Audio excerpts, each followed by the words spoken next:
Chief minister Omar Abdullah ने news 18 JKL के साथ एक खुसूसी बात की कल और कई मौजूओं पे उन्होंने अपनी राय रखी और बात की और कहीं ना कहीं अपोजिशन को भी घेरा, उन्होंने हमला किया, खासकर बीजेपी पर भी उन्होंने हमला किया है और अपनी गवर्नमेंट की परफॉर्मेंस को भी डिफेंड करने की कोशिश की है। मेरे साथ इस पर बात करने के लिए हैं विक्रम सिंह रंधावा, ये जम्मू कश्मीर बीजेपी के सीनियर लीडर हैं और लेजिस्लेटर भी हैं।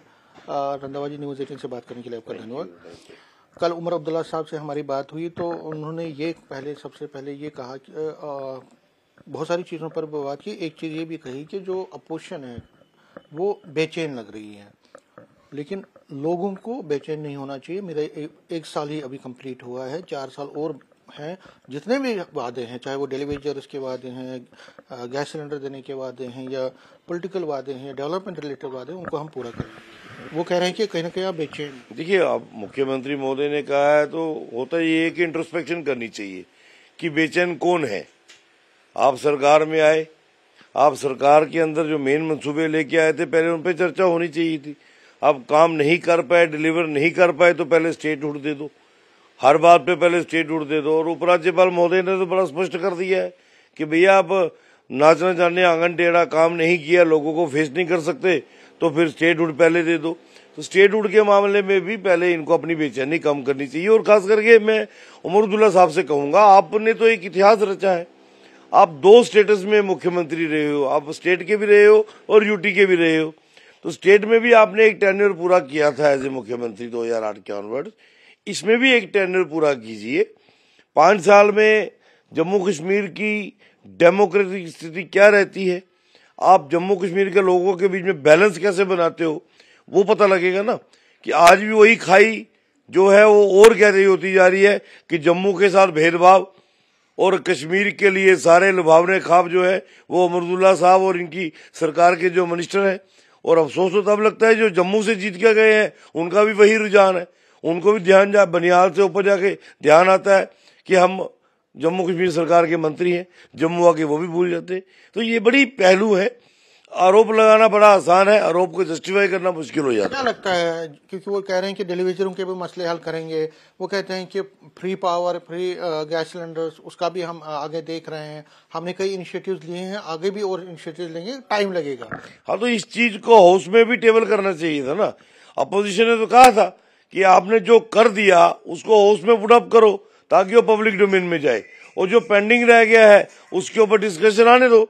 6 महीने पहले तय हुआ था कि एक कमेटी गठित हुई है under the chairmanship of chief secretary, वो कमेटी जो है 6 महीने में रिपोर्ट देगी। तो अपोजिशन तो सिर्फ ये पूछ रही है कि उस कमेटी ने 6 महीने में कितनी मीटिंगें की और उस कमेटी ने क्या नटशेल निकाला। हमने इनको कहा कि भैया उनमें से अधिकतम अब ओवर एज होते जा रहे हैं, जो डेली वेजर्स हैं, कईयों की डेथ तक हो गई है और कई जो है ओवर एज होके बाहर भी चले गए हैं। उनका क्या सोचोगे आप? सेटल करते करते 4 साल और ले लोगे, फिर आप बोल दोगे चुनाव आ गया है, इस 5 साल में नहीं कर पाया मैंने अगले मैनिफेस्टो में फिर रख दिया है, अगले 5 साल में करूंगा। तो क्या उम्मीदें रहेगी? तो मुझे लगता है कि कहीं ना कहीं मुख्यमंत्री महोदय को जो इंपॉर्टेंस वाले इश्यूज है, हम कहते हैं 200 यूनिट वाले का भी अब थोड़ा बैकफुट पे रख लीजिए, कोई बात नहीं, 12 सिलेंडर वाले को भी बैकफुट पे रख लीजिए, थोड़ा हम कॉम्प्रोमाइज कर लेंगे, लेकिन डेली वेजर्स से ज्यादा ज्वलंत इशू कोई नहीं है। इस वक्त जम्मू कश्मीर के अंदर कोई भी विभाग जो है वो डेली वेजर्स के काम के बिना अधूरा है। आज ये लोग खड़े हो जाए तो चीफ मिनिस्टर की गाड़ी चलाने वाला भी व्यक्ति कोई ना मिले, चीफ मिनिस्टर की गाड़ी धोने वाला भी व्यक्ति कोई ना मिले, इनके घरों के अंदर जो इतने इतने बड़े लॉन सरकारी कोठियों में है उनकी रख रखाव वाला कोई ना मिले। ये बड़े पहलू है और उनके साथ नाइंसाफी को इस टेंडर में शुरू हुई है या पिछले में हुई, ऐसा नहीं है। उनके साथ नाइंसाफी पिछले 18, 20, 25 वर्षों से हो रही है, जिसको इमीडिएटली सॉर्ट आउट करने की जरूरत है। हमने इनसे यही कहा कि आपकी जो कमेटी बनी है वो कमेटी ने क्या रिजल्ट निकाला है वो पुटअप कीजिए और फेस मैनर में सीनियरिटी के हिसाब से डेली वेजर्स को अकोमोडेट करना शुरू कीजिए। जो उनकी डिमांडें हैं वो सारी की सारी पूरी होनी चाहिए।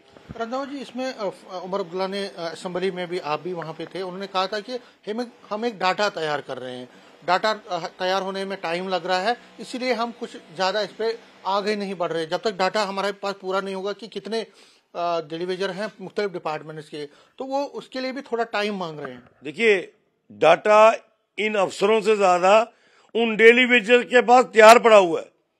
ये आज उनकी टीम को बुलाएं और उनको बताएं किस विभाग के कितने कर्मचारी हैं और कब कब से लगे हैं, क्या उनका नाम है, क्या उनकी पेरेंटेज है, क्या उनकी डेट ऑफ बर्थ है और कब कब वो जाने वाले हैं।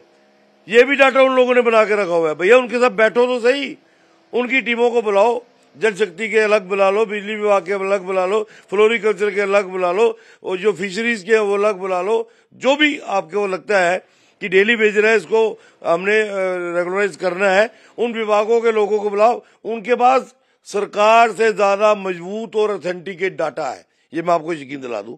और ये इनके अफसर जो सेक्रेटरीट में बैठ के एयर कंडीशन कमरों में डाटा बनाएंगे ना, वो कभी भी नहीं बनेगा।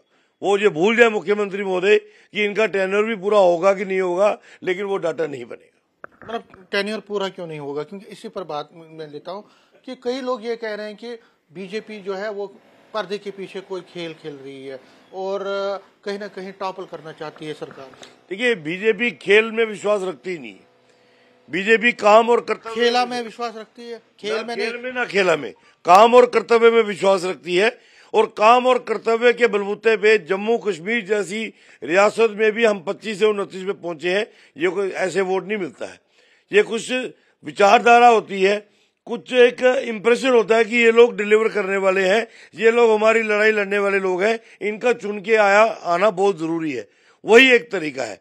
लेकिन ये अब पर्दे के पीछे, पर्दे के आगे की कहानी को हम लोग नहीं समझते हैं। अच्छा, लास्ट में सुनना चाहूंगा आपसे, पूछना चाहता हूं कि अगले 6 महीने अब दरबार यहाँ पे रहेगा, क्या आपसे एक्सपेक्टेशन है, क्या आपकी एक्सपेक्टेशन है कि जो आप कहते हैं कि ये डिस्क्रिमिनेशन होता है, क्या आपकी एक टेस्टिंग टाइम होगा, इम्तिहान होगा उमर अब्दुल्ला के लिए प्रूव करना है कि आपने, क्योंकि वो कहते हैं कि दरबार हमने शुरू किया, एक डिमांड लोगों की यहाँ जम्मू के लोगों की पूरी थी, तो क्या टेस्टिंग रहेगा अगले 6 महीने?